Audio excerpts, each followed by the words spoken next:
Hey guys, welcome back to our old farmhouse. On today's vlog, we're doing a quick walkthrough of our chicken coop to answer some of your guys' questions and comments.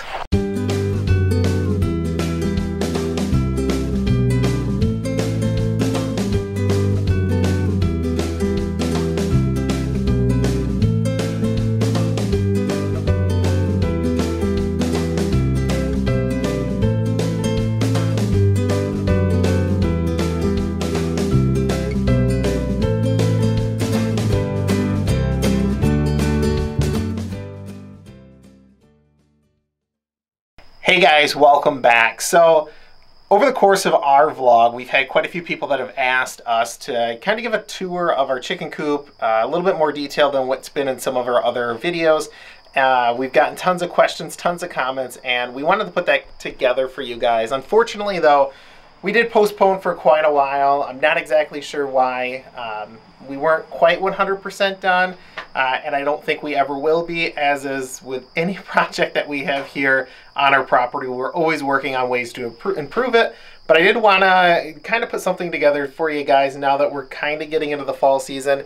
As you guys can see, I have a light sweatshirt on, and that's because kind of overnight the temperature dropped pretty significantly and it did not come back up today, and that's what the weather is showing for the next couple of weeks. So you know, I've heard some people say that it's not supposed to warm back up, and I've heard some people say that there's a chance in the next 2 to 3 weeks, so who knows. But we did get some stuff moved around yesterday. If you guys watched yesterday's vlog, I kind of very briefly discussed that with you guys, but I did want to come in, give you guys a little bit more of a tour, and hopefully that answers your guys' questions. If not, leave them in the comment sections or shoot us a private message, and we'll try to do our best to answer them for you guys. But like I said, today's vlog is all about our chicken coop, and then I think we're going to have a second vlog that's going to come out tomorrow night, so we'll probably have 2 videos tomorrow. One of them is going to be dedicated to something in here, and we'll go over that in just a minute. But let's go ahead and let's get started with this walkthrough. Alright guys, looking in from the outside, you can see we did get the rabbits moved in here yesterday. I didn't get a chance to really record that yesterday, but it was a pretty simple move. We went ahead, we got the 2 hutches in here, and we actually moved the feed out.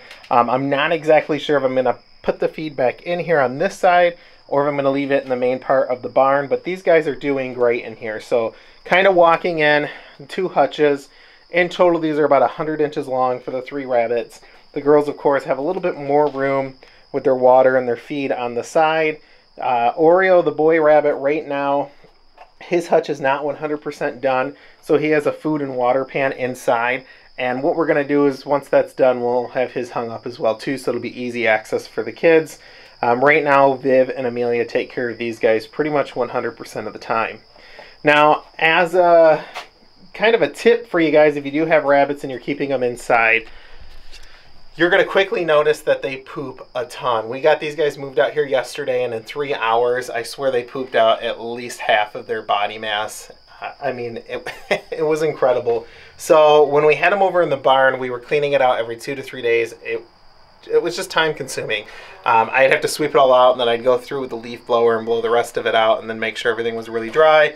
That was even with containers underneath. These guys, for some reason, will get right up to the edge, and they poop right out of the side, especially in the back portion, so it makes a big mess. So what I did in here was I went through and we got plastic curtain hung up all the way across the perimeter, that entire 100 inches that the hutches are, and then that drops down below here and it directs their poop right down into these containers, which I've already cleaned out for today. So thankfully, not a lot of mess. But if you are interested in keeping rabbits, they've been super simple for us. We are really new to this. We've only had these guys now about, I want to say about 2 months, and they are creating so much fertilizer for us. And that's a cold fertilizer, which means that you can put it directly onto your garden. You can put it in with potted plants. I just put it right under the surface when we've done that. We've been putting it pretty regularly on our pumpkins out there, and they are doing astronomically well. I kind of showed off yesterday. Those are only a couple of weeks old, and they already have, they're not full-size pumpkins, but gourds growing on them. And, you know, I really want to say that's thanks to these guys here. Our garden soil outside is not the best soil. We're planting directly in ground, but we did take off some of the topsoil. And these guys here A bag of feed was less than $10, and like I said, that's already lasted 2 months.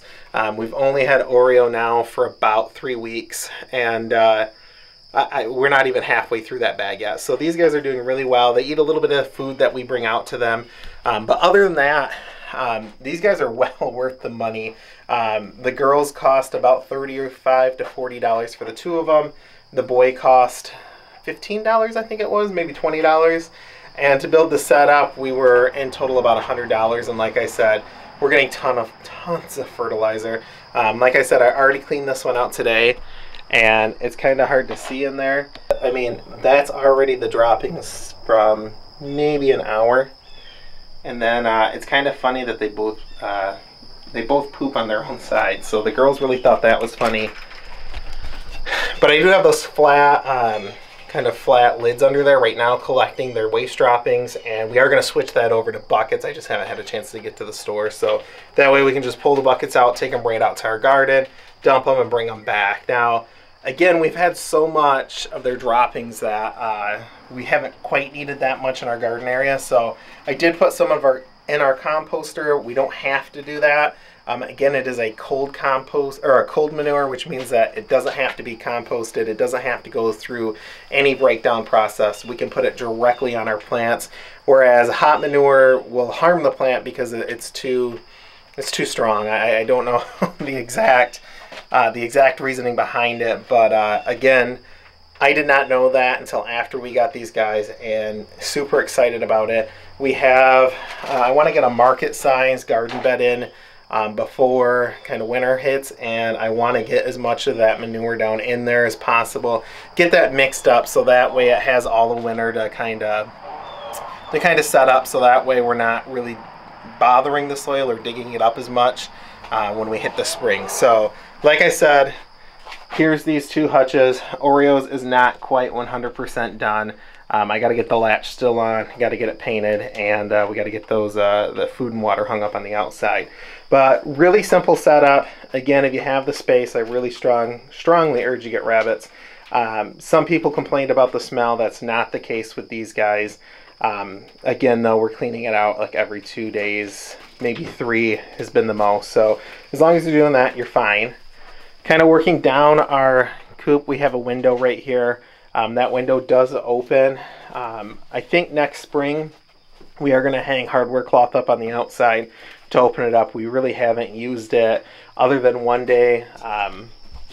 Kind of a funny story, the kids got themselves locked in the coop, and Bram opened the window and had to crawl out the window. So there was a screen on it to begin with, and he had to kick the screen out to get out. But they were locked out here, I guess, for like 10 or 15 minutes, and they thought it was pretty funny. But for some reason, they messed around with the latch on the outside when coming in, and then didn't prop the door open and got stuck in here for a little bit. So like I said, come spring, we're going to hang some hardware cloth up on there just to keep any predators that get in case we do forget to come out and shut the window. But it wouldn't be something that we would normally leave open all the time, just because if it rained out, then at that point we'd be letting in a lot of water. But I did almost forget to say, we do have, and I really like this, the open space above the hutches right here. That's going to be great that we can hang up some additional lighting out here and heat lamps if need be. They're calling right now for this year's kind of winter weather to be a little bit warmer than normal, so hopefully that won't be the case. But it is really nice that over on the other side we do have dedicated electricity out here. That's all brand new, ran. I want to say it was less than 3 years old, so it happened just before we bought the house. But we have a total of 6 outlets out here, the 2 lights, and then that gives us the ability to plug in. I did put a fan up above just to kind of circulate some of the air. It does get incredibly warm out here. Fortunately, our chickens know to hang out outside in the shade because it's much cooler out there, so they've been doing a great job with that. But other than that, the lights are great because it really helps them get back to the coop at night. It's not a requirement, but I do notice that they come back in a little bit earlier, which I do like, especially since we are right up against the woods, and there tends to be a little bit more of an issue with predators when that happens, but thankfully that's not been the case for us. Other than that, the outlets work out really well because at that point we can plug in anything we want out here. We we have this shelf here that's kind of a mess, but the fan's great, lighting's great. It's great for our heat light, so when we had our meat chickens out here and our brooder, that worked out great. Especially with the concrete floor out here, if they make a mess, we don't have to worry about anything. And honestly, that makes a perfect spot there for them. So I still got to tuck this wiring back up. We're going to tack it down. But like I said, if you have an option to get electricity out to your coop and your run area, I highly recommend it. Other than that, we have a charge controller for our electric fencing outside. I do not keep that plugged in all the time. We have kids, so I've only plugged that in at night when there's been a concern about raccoons or possums. That's worked out pretty great. I've seen it work firsthand out here, and I can't complain. That, I think, in total cost like $25 at TSC, and then I already had the line. The line is pretty expensive, actually, at least in comparison to the charge controller. But we got that ran right after we got the run installed, so I'm really happy about that. And then moving into our actual coop itself, we just used this plastic netting out here. I love this stuff compared to chicken wire because when you cut it, it's not sharp at all. It tacks up real easy. It's super easy to cut. And I had built this kind of fake wall with door and then stapled this over and then cut the door out. And then just a normal handle and latch. It swings right open. And then, as you can see, everyone, or maybe half of our girls are inside. So now that we scared those guys out, I'll show you guys around on this side. So these are all branches that we collected after, you know, some just regular thunderstorms. And we did get those tacked up. The girls really do like that. But their favorite thing is this 2x4 up here. I really thought they'd kind of leave it alone, but they haven't. They really do like to roost up there. And then just a standard concrete flooring in here, which I'm really happy about. And then we cover that with wood chips. I did put 2 nesting boxes in yesterday. There will, of course, be more than that. But I did want to get them used to having a spot and recognizing that's where they're going to lay their eggs at. And some people think that's crazy, but in all honesty, if you don't do it, they're going to start laying eggs on the ground, at least in my experience. And then once they start laying eggs on the ground, it just seems to be more of a tendency of that to happen over and over again. Then they have more of a tendency getting broken or dirty. So I did want to get those up. We're about 2 weeks before they should start laying eggs. So I'm thinking probably, I was hoping for today, but we just kind of fell behind. But sometime this week we'll get some straw in there, and we'll put some fake eggs in there, and then hopefully that way they can start seeing what's going on.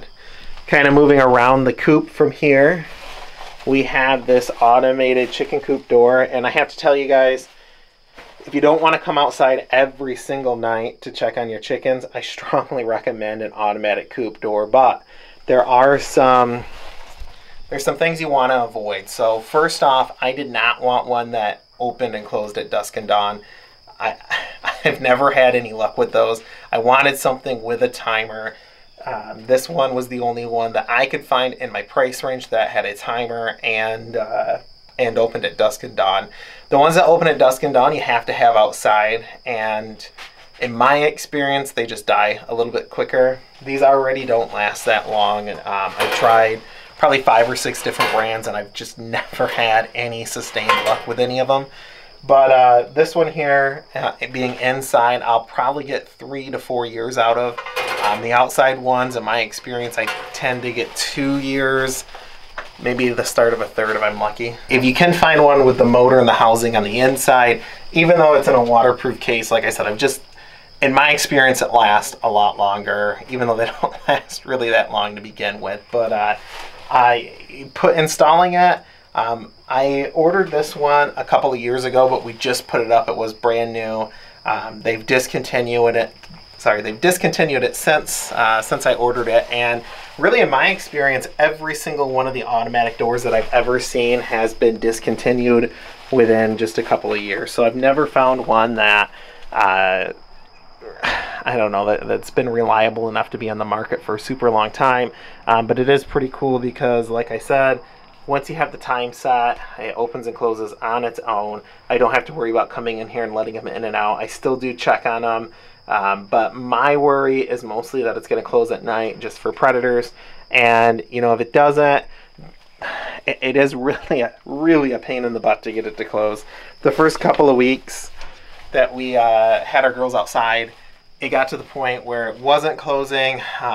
It was a kind of a software issue. I wasn't programming it correctly, and coming out here and you have to tap it a few times and push a button to get it to close. And not only that, it runs on 4 AA batteries. So if for some reason the batteries died early, which they're supposed to last 12 to 16 months based on the manual, but if they did die early, that's really a big pain in the butt, because if we were gone on vacation or something and I'm relying on that door, and if it didn't work, it'd really be screwed at that point. So my chickens in here, they do have food.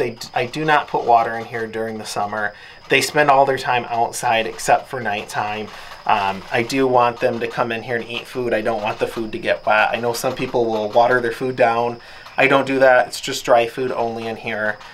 In the winter, when they are inside more, I do put water in here, but I just don't see the case for that during the summer, because the wood chipping on the ground, they just come through, they kick it up into the water, they spill the water, it makes a mess, it smells, it's just a hassle all the time. So with that said, just food in our coop during the summer. I do put both in here during the winter with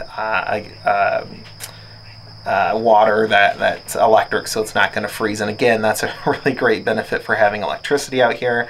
I did work with a lady a few years ago that she almost burnt down a shed that she had because she had outdoor extension cords ran out to it for a heat lamp, a couple of heat lamps, I think she said, and an electric water for her chickens. And really, the setup that she had, she didn't need that. Yes, the water was freezing, so I could potentially see that, but just running those extension cords from her house to her shed, it was such a long distance that it ended up shorting out and just causing a bunch of issues. She burned a hole up in one of the walls. I don't want to see that happen to anyone. So, if you are doing that, I would really suggest contacting an electrician. Usually, if you want an outlet ran out, it's not as expensive as a lot of people think. So just something to keep in mind. I would really recommend you do some research on if that's the route you need to go. Continuing around, like I said, we do have those nesting bars here. They get up above. This is all areas that I sealed up. I kind of sealed some of it up when we first moved them out here. I wanted to try my best to keep mice out, any kind of water from coming in, even though I never found any spots in here that were wet. But I did want to try to keep it as dry as possible. Now that we're kind of entering the fall season, I did go ahead and I did spray some more in, and I can already see that they did pick some of that off. So make sure that if that's what you're doing, you find a type of spray foam that's non-toxic, and that's really hard to do. So I was able to find some through HomeDepot.com a while ago. I ordered that, but again, since then I haven't been able to find it again. Stepping kind of back, hanging feeder. Super recommend hanging feeders just because I don't have to worry about them knocking the feed around. I can pick this up when I'm shoveling everything out. I can hang it up here, get it right out of the way, easy floor access, and then all I have to do is remember to set it back down. It also keeps them from climbing on it. That's been in here about 8 weeks at this point, to 10, well, probably 10 to 12 at this point, and I haven't had to wash it a single time, whereas like the meat birds out there, they're already really messy, but they can climb on theirs and they're just pooping all over it. So they really stay off from it from this standpoint, and it really makes it for an easy cleanup.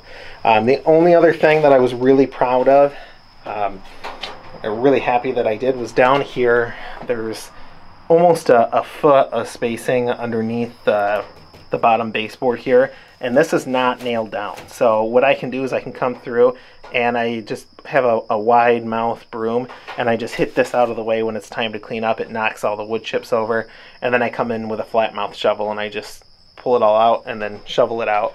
And that's what you kind of seen in the vlog yesterday. That's new wood chipping, but because I have such a great run outside, really, really good size, they only come in here at night. So for the most part, I'm only having to clean this out like every 2 to 2.5 months.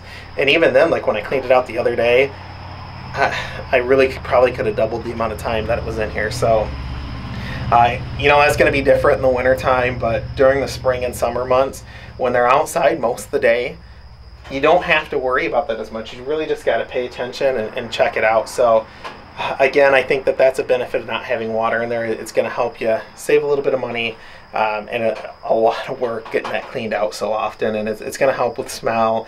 It's going to help with rodents. Yes, rodents are going to try to get into their food. But when I've put like trail cams outside, a lot of times the rodents are coming in and they're attracted to the water to begin with, at least in my experience. So our barn does have mice in it, as do really probably every barn on the face of the planet. So having that up a little bit, yes, they could technically still get into it, but having it up a little bit helps, and no water in here helps. Other than that, the last really cool thing, and I know I've shown this off in a couple of videos, is we do have an outdoor camera up here. Now, this is a Wise camera, and I'm going to have a dedicated video just for that. But it is battery operated. It is one of the new outdoor ones. We actually got on the waiting list for a pre-order, and that came, it was like a week after they announced the shipment for it. So really excited about that. One of the first people to get to use it, and it is battery operated. I don't remember exactly how long the battery is supposed to last, but we've had great luck with it out here, and I do have to tack this up a little bit better, but we've just been keeping it plugged in full time. Like I said, super easy to use, and that gives me the ability to see down to make sure that the coop door is closed, so I don't have to come out here every single night. So like I said, I do check on them every single night. I make sure that door closes every single night, but it's really cool that that shows me it shows me from inside that it is closed. I don't have to come down here or out here, especially in the winter time. If you live somewhere like we do in Michigan where it's super cold out, you don't want to have to come out here all the time every single night to check on that door. And at that point, I have a lot of people that tell me, well, at that, you know, if you're doing that, why don't you just have a regular door and you come out here and close it? And they're exactly right. So that camera that was like $25 or $24, it was less than $30. Super nice to have, because then again, I can check it from anywhere that I have internet. Well, really anywhere on my cell phone. I've been able to check it from home. I've been able to check it from work. One of the cool things too is I have Apple Watch, so it'll send me notifications on my watch. I can kind of keep an eye on when they're coming in, when they're going out, and then it also does have motion tracking. So like I said, that is the cool thing that I'm going to have a separate video for. I think that's going to come out tomorrow or the next day, certainly within the next week. But I'll show you guys what it looks like in the app. I'll show you some more of the video footage. And then other than that, that's pretty much our coop setup here. So like I said, some of the cool advantages that we have is we do have lighting out here. We do have the camera, we have the automatic door, and then we are able to fit all of these guys into one area. Now, again, seeing that our run is so big and that we have so much space out there, again, our birds are really only coming in here at night, so I can get away with a little bit more of a smaller area. Now, I'm one that I don't like to cram them in. I want to say that's probably about 5 foot by maybe 6.5 foot, 7 foot. Or no, I'm sorry, it's 8 foot wide. So it's 8 foot by about 5 foot. And, you know, it's, for 15 birds, I could certainly fit a lot more in here. I could probably, I mean, I've seen people fit upwards of 40. And I certainly wouldn't do that, but it is something that, again, could be a possibility. I would, again, I'm not going to do that, but 15 birds fit in here really comfortably. The spacing that we have up here, I like to have about 16 inches for each bird of nesting space.